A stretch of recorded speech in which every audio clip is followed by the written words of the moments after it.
I'm calling because we had filed bankruptcy back in 2019. Things happened. We thought we were ready to buy a house. And now we are back in debt again for a sum of about $118,000, not including my mortgage. So I know that there's an issue. I admit that.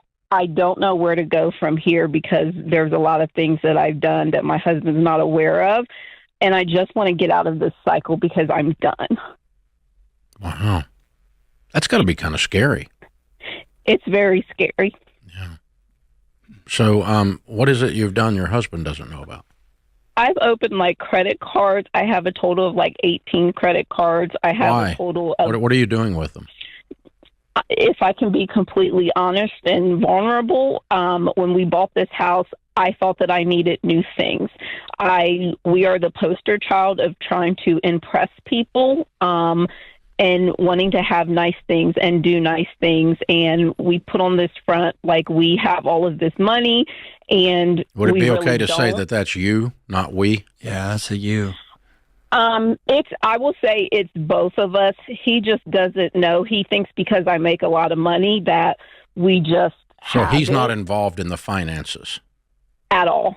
He doesn't even have access. So the reason to he our doesn't bank know account. about it is just because of his lack of involvement, not because you've actively deceived him. Fair. Yes. Okay. That's exactly it. Okay. What do you make? I make $125,000 a year by myself. What does he make? He makes $35,000 a year, and I make an additional $15,000 with my side hustle. Okay. And what's your home worth? My home is worth about $225,000. Mm-hmm. And what's all this debt on? Credit cards? I owe $1,300 to the IRS. I have $9,500 of payover times, like pay in fours, like PayPal and Klarna.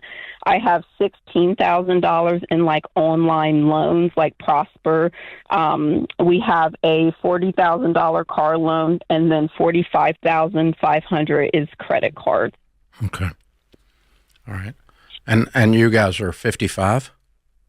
I'm 40.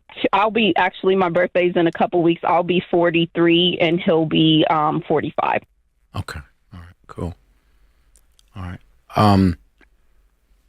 Well, the first thing I would tell you, and John can elaborate, is that you're not going to be free or heal by yourself. This idea that you're going to carry all the weight of this financial family and make all the decisions is unwise, and it's not working. Mm-hmm. Agreed? That's correct. Absolutely. And so we need two things relationally. One is you go to him and say, honey, we're in a mess again because I didn't say no and you weren't involved. So I've got to have you and me working together from this point forward for the rest of our lives, where both of us know every single thing every single month, period. Okay. We're going to do a budget together, and we're going to take this $175,000 income, and we're going to clean up this new mess that we've made since bankruptcy, okay? Because basically you filed bankruptcy and didn't change a single habit. No, not at all. And your need to impress other people with money you don't have, that you don't even really like, continued. That is correct. And so we relapse. Is what it amounts to. So that's got to stop. This need for affirmation from others. One of the things we find with wealthy people is that one of the keys to them becoming wealthy is they reach a point they don't give a crap what anybody thinks. And you give way too many craps what people think. I do. You said that. You said that. It comes from my childhood. It comes from all of our childhood. We all need affirmation. Anything. We all need a pat on the head. Right. But you're too dadgum old and rich, income wise, to act like a 14-year-old girl that needs affirmation. Right. Time to be a grown woman and stuff. And can I ask one more question with that? Because I know that this is wrong. My husband has worked at the same job for like 22 years. He's not leaving. He's made it very clear. But he only makes $16.75 an hour.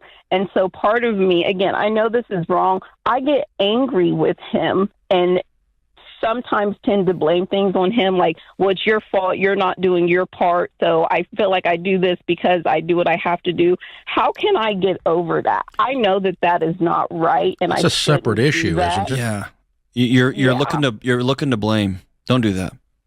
Yeah. You've lost respect for him a long time ago, and if you lost respect over him over a dollar amount, that's something you got to mind your soul over, and y'all need to get into. Y'all need to go get into a marriage counselor because that's a mess. Okay. I want to double click on what Dave said. Anytime you have a behavior that you need to change that's resulting from something out there that you're afraid of what people are going to think. The only way to heal is straight through it. I had a season when I drove a used Corolla. Dave has a great story about it is a used car after bankruptcy. I want you to start selling stuff. Yeah, this car's got to go. The car's got to go. Everything's got to go. And I want you to practice not having nice stuff and have people see you. And you're going to find out you're not going to die. And this is the path towards not giving a crap. This is the path to freedom. But you got to practice it and go right through it. Okay. Sell everything not tied down. So the two of you are going to do a budget every month with every dollar on paper. We both look at it. We both understand it. We both agree what the money's going to go before it goes for the rest of your life. That's your antidote. And what comes with that is cleanliness, meaning you have to sit down and start with, oh, crap, here we are. So you're going to say, hey, here's what's going on. And you cannot bring up his income as part of this conversation. His income is not the reason you bought crap for the spare bedroom. Right. Okay. For Klarna, for God's sakes.